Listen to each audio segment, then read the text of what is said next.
To my channel physics studio. कैसे हैं आप सब? उम्मीद है सब खैरियत से होंगे। स्टूडेंट्स, आज हम चैप्टर नंबर 19 जो है सेकेंड ईयर की फिजिक्स का, उसमें डॉन ऑफ मॉडर्न फिजिक्स, उसमें हम एक्सरसाइज की हमने लास्ट टाइम 19.1 से लेकर 19.5 तक शॉर्ट क्वेश्चन किए थे। तो उससे आगे हम शॉर्ट क्वेश्चन जो है वो आज करने जा रहे हैं। तो स्टूडेंट्स, आज हमारा जो ये 19.6 फर्स्ट हमारा क्वेश्चन है, इसमें ये है कि as a solid is heated and begins to glow, why does it first appears red. कोई भी सॉलिड है, इसको हम जब गर्म करते हैं, हीट करते हैं, तो सबसे पहले उसमें से लाइट निकलना शुरू होती है, वो चमक उसके अंदर पैदा होती है। सबसे पहले वो रेड होता है। इसकी क्या वजह है? क्योंकि स्टार्ट में हम जब इसे गर्म कर रहे होते हैं तो वो उसकी जो हम उससे कम हीट दे रहे होते हैं। और आपको पता है कि जो भी विजिबल स्पेक्ट्रम है या विजिबल जो कलर्स हैं, उसमें 7 कलर्स आते हैं, जिनको हम विब गायर की मदद से, एक टर्म है विब गायर, इसकी मदद से इसको हम याद रख सकते हैं। विब गायर में 7 कलर्स होते हैं। इसमें वी से वायलट, आई से इंडिगो, बी से ब्लू, जी से ग्रीन, और वाई से येलो, ओ से ऑरेंज, आर से रेड। इसमें 7 कलर्स हैं जो कि वाइट लाइट का स्पेक्ट्रम बनता है, जो हमारी विजिबल रेंज के अंदर आते हैं। इससे ज़्यादा फ्रिक्वेंसी वाले या इससे कम फ्रिक्वेंसी वाला कोई रेडिएशन अगर होगी तो हमें हमें नज़र नहीं आएगी। ठीक है, तो रेड से कम फ्रिक्वेंसी वाले जो कलर होती है, एनर्जी होती है, उसे हम कहते हैं इंफ्रारेड। उससे कम एनर्जी वाला जो है वो रेडियो वेव्स हो गई, एफएम वेव्स हो गई, या हीट वेव्स हो गई। और सबसे हाई फ्रिक्वेंसी वाला जो कलर है जो हमारी विजिबल रेंज के अंदर आता है, उसमें वायलट है। उससे ज़्यादा फ्रिक्वेंसी वाला अल्ट्रा वायलट, फिर X rays, gamma rays and so on. ठीक है, तो सबसे कम फ्रिक्वेंसी वाला, सबसे कम एनर्जी वाला जो कलर है वो रेड है। इसलिए हम जब किसी बॉडी को हीट कर रहे होते हैं तो उसमें क्या होता है कि सबसे स्टार्ट में हम कम एनर्जी दे रहे होते हैं, तो सबसे कम एनर्जी वाला जो कलर है रेड, वो अपेयर होता है। उसके बाद हम जब उसका टेम्परेचर बढ़ाएंगे तो उसकी जो एनर्जी है वो और ज़्यादा होती जाएगी। तो फिर हमें जो इससे ज़्यादा हाई एनर्जी वाले कलर्स होंगे, हाई फ्रिक्वेंसी वाले कलर्स होंगे, Aahista Aahista step by step वो हमें नज़र आएंगे। तो सबसे ज़्यादा कम एनर्जी वाला और फ्रिक्वेंसी वाला कलर रेड है। उसकी जो वेवलेंथ है वो सबसे ज़्यादा विजिबल कलर्स के अंदर वो लॉन्गेस्ट होती है, इसलिए हमें वो सबसे पहले नज़र आता है। उसके बाद जो हमारा 19.7 कलर है कि what happens to total radiation from a black body if its absolute temperature is doubled. ठीक है, यानी कोई भी अगर ब्लैक बॉडी है, उसमें जो रेडिएशंस हैं उसको हम उसका जो टेम्परेचर है उसको हम डबल कर दें, तो जो रेडिएशंस हैं उसकी अमाउंट पे कितना इफेक्ट होगा। तो स्टूडेंट्स, आपने इस चैप्टर के अंदर स्टेफन बोल्ट्जमैन लॉ पढ़ा है। उसके अकॉर्डिंग जो भी ब्लैक बॉडी होगी, जो उसमें से रेडिएशंस निकल रही हैं या एनर्जी जो है उसमें से एमिट हो रही है, उसकी अमाउंट जो है ई, वो डायरेक्टली प्रोपोर्शनल है टेम्परेचर की 4th पावर के।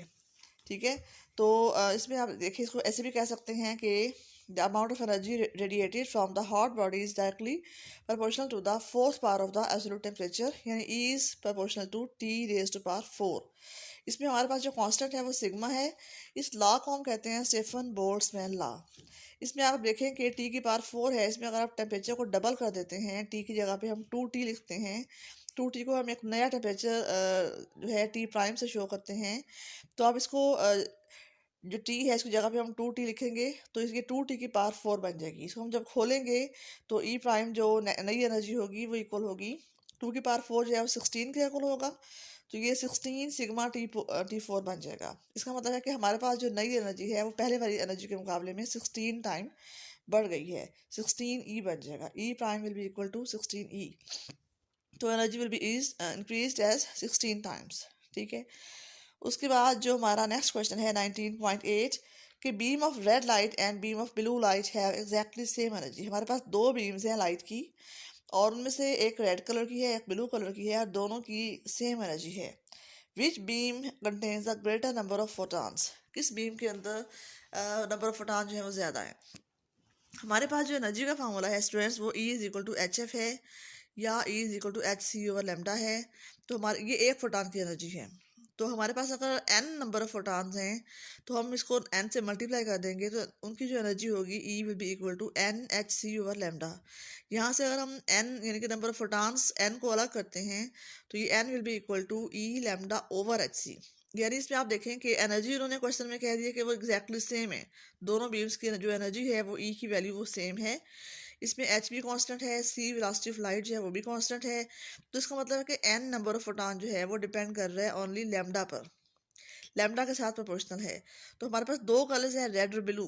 तो जिसका लैम्डा की वैल्यू ज़्यादा होगी, जिसकी वेवलेंथ ज़्यादा लॉन्गर होगी, उसके अंदर नंबर ऑफ फोटॉन ज़्यादा है। तो इसका मतलब है कि जो हमारे पास दो कलर्स है, एक रेड है और एक ब्लू है, तो जो इसमें रेड कलर जो है उसकी वेवलेंथ जो है वो ज़्यादा लॉन्गर है, क्योंकि उसकी एनर्जी कम होती है, फ्रिक्वेंसी कम होती है, तो वेवलेंथ जो है उसकी वो लॉन्गर होगी। तो इसका मतलब है कि जो रेड कलर है उसके अंदर नंबर ऑफ फोटॉन जो है वो ज़्यादा होंगे। ठीक है। उसके बाद जो हमारा 19.9 है क्वेश्चन है कि विच फोटान रेड ग्रीन और blue carries the most energy. A part में एनर्जी है और बी पार्ट में मोमेंटम है। तो हमारे पास जो एनर्जी का फार्मूला है E is equal to H F, और जो मोमेंटम का फार्मूला है P is equal to H over lambda या एच एफ ओवर सी, क्योंकि वन ओवर लेमडा जो है वो एफ ओवर सी के इक्वल है। तो इसमें आप देख सकते हैं इन दोनों क्वेश्चंस के अंदर कि एनर्जी और मोमेंटम पी दोनों एफ पे डिपेंड कर रहे हैं, क्योंकि एच और सी तो कांस्टेंट है। तो जिसकी फ्रिक्वेंसी, जिस कलर की फ्रिक्वेंसी ज़्यादा होगी उसकी एनर्जी भी ज़्यादा होगी। तो इसका मतलब है कि जो रेड और ब्लू और ग्रीन में से जो ब्लू कलर है उसकी एनर्जी ज़्यादा है, उसकी फ्रिक्वेंसी ज़्यादा है, तो इसलिए उसकी जो एनर्जी है वो भी ज़्यादा होगी और जो उसका मोमेंटम है वो भी ज़्यादा होगा।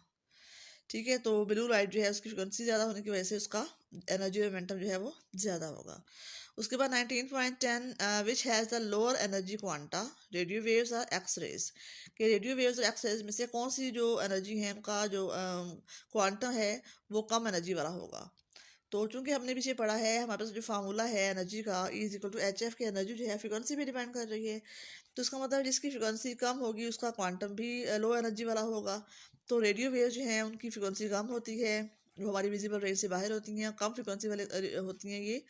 तो इसका मतलब है कि इनकी जो एनर्जी के क्वांटा है वो लो एनर्जी वाले हैं। एक्सेस जो है वो हाई एनर्जी वाले होते हैं, तो उनकी एनर्जी के क्वांटा भी हाई एनर्जी वाले होंगे। उसके बाद 19.11 है कि does the brightness of beam of light primarily depends on the frequency of photon और on the number of photon. जो ब्राइटनेस है, जो रोशनी की शिद्दत है, वो किस चीज़ पे डिपेंड करती है, वो फ्रिक्वेंसी पे डिपेंड करती है, नंबर ऑफ फोटॉन्स पे डिपेंड करती है। स्ट्रेस ब्राइटनेस जो है किसी भी लाइट की बीम की वो, या उसको इंटेंसिटी भी कह सकते हैं, तो ये नंबर ऑफ फोटॉन्स पे डिपेंड करती है, फ्रिक्वेंसी पे डिपेंड नहीं करती। जिसकी फ्रिक्वेंसी ज़्यादा होगी उसकी एनर्जी ज़्यादा होगी, E is equal to H F के अकॉर्डिंग। फ्रिक्वेंसी का ताल्लुक जो है वो एनर्जी से है, और ब्राइटनेस का मतलब है कि रोशनी की शिद्दत ज़्यादा हो, यानी उसके अंदर नंबर ऑफ फोटॉन जो है वो ज़्यादा होंगे। ठीक है। उसके बाद हमारा नेक्स्ट कलर है क्वेश्चन है कि 19.12 कि when ultra violet light falls on certain dyes. Dyes जो होते हैं जैसे कलर्स होते हैं, जैसे हम कपड़ों को डाई करते हैं तो वो कपड़ों को हम कलर करते हैं, तो ये डाइज जो है वो डिफरेंट कलर्स होते हैं, उनके ऊपर हम अल्ट्रा वायलेट लाइट को फॉल करवा रहे हैं। तो उससे वो कह रहे हैं कि visible light is emitted. Why does this not happens when infrared light falls on this dyes. कि अल्ट्रा वायलेट लाइट क्योंकि वो हाई एनर्जी वाली, हाई फ्रिक्वेंसी वाली लाइट है, उसको हम जब डाइस के ऊपर फॉल करवाएंगे तो वो अल्ट्रा वायलेट लाइट के जो फोटॉन्स होंगे वो अपनी कुछ एनर्जी को जो डाइस के एटम्स हैं उनको दे देंगे, जिससे क्या होगा कि एटम जो है वो एक्साइटेड फॉर्म में चले जाएंगे। जब वो एटम डी एक्साइट होंगे तो जितनी उन्होंने एनर्जी ऑब्जॉर्व की होगी वही वो एमिट करेंगे, और वो हमारी विजिबल रेंज के अंदर होगी, क्योंकि जो अल्ट्रा वायलेट लाइट है वो हमारी विजिबल रेंज से उसकी फ्रिक्वेंसी और जो उसकी एनर्जी है वो ज़्यादा है। तो कुछ एनर्जी वेस्ट होने के बाद जो उसकी एनर्जी और फ्रिक्वेंसी होगी वो हमारी विजिबल रेंज के अंदर आ जाएगी, तो हमें वो विजिबल लाइट जो है वो एमिट होती हुई नज़र आएगी। लेकिन अगर सेम केस हो विद द इंफ्रारेड लाइट, तो इंफ्रारेड लाइट जो है वो ऑलरेडी कम एनर्जी वाली लाइट है, रेड से भी कम फ्रिक्वेंसी वाली है, तो वो जब डाइस के ऊपर फॉल करेगी तो उसकी एनर्जी और कम हो जाएगी। एटम इसमें भी एक्साइटेड फॉर्म में जाएंगे और फिर डी एक्साइट भी होंगे और एनर्जी भी एमिट करेंगे, फोटॉन्स जो है वो एमिट करेंगे, लेकिन चूंकि वो हमारी विजिबल रेंज के अंदर नहीं है इसलिए हमें वो नज़र नहीं आएंगे। ठीक है। उसके बाद जो हमारा नेक्स्ट क्वेश्चन है कि will bright light eject more electrons from metal surface than dimmer light of the same colour. क्या ब्राइट लाइट जो है वो ज़्यादा इलेक्ट्रॉन्स को एमिट करेंगे मेटल सरफेस के। ये उन्होंने फोटो इलेक्ट्रिक इफेक्ट की बात की है, जिसमें लाइट को हम फॉल करवाते हैं तो मेटल सरफेस से इलेक्ट्रॉन जो है वो एमिट होते हैं। तो ब्राइट लाइट के अंदर ज़्यादा फोटॉन्स होंगे तो जाहिर है वो ज़्यादा इलेक्ट्रॉन्स को एमिट करेंगे, और जो डिमर लाइट है उसके अंदर कम फोटॉन्स होंगे तो वो कम इलेक्ट्रॉन को एमिट करेंगे। तो नंबर ऑफ इलेक्ट्रॉन जो है वो डिपेंड कर रहे हैं नंबर ऑफ फोटॉन्स पे, तो ब्राइट लाइट के अंदर ज़्यादा फोटॉन्स होने की वजह से वो ज़्यादा इलेक्ट्रॉन जो है वो एमिट करेंगे। तो स्टूडेंट्स हमारे 19.13 क्वेश्चन तक इस लेक्चर में हमने पढ़े, तो ये आपको उम्मीद है क्लियर हो गए होंगे। तो नेक्स्ट जो क्वेश्चन है वो हम नेक्स्ट लेक्चर में पढ़ेंगे। आप इन क्वेश्चंस को अच्छी तरह इनको सुन के अच्छी तरह समझ के अपना कॉन्सेप्ट क्लियर करें और उनको तैयार करें और अपने जो दोस्त हैं उनको शेयर करें, ताकि जिन जिन स्टूडेंट्स का कॉन्सेप्ट जो है वो क्लियर नहीं है, जिनको ये क्वेश्चन समझ नहीं आए, उनको अच्छी तरह समझ में आ जाए। आई थिंक ये सारा आपको क्लियर हो गया होगा। और आपने इसमें से जो आप में से जो इस चैनल पे नए हैं वो इस चैनल को लाजमी सब्सक्राइब करें, ताकि जैसे ही मेरी नई वीडियो अपलोड हो फ़ौरन से आपको मिल जाए। ओके स्टूडेंट्स, थैंक यू, अल्लाह हाफिज़।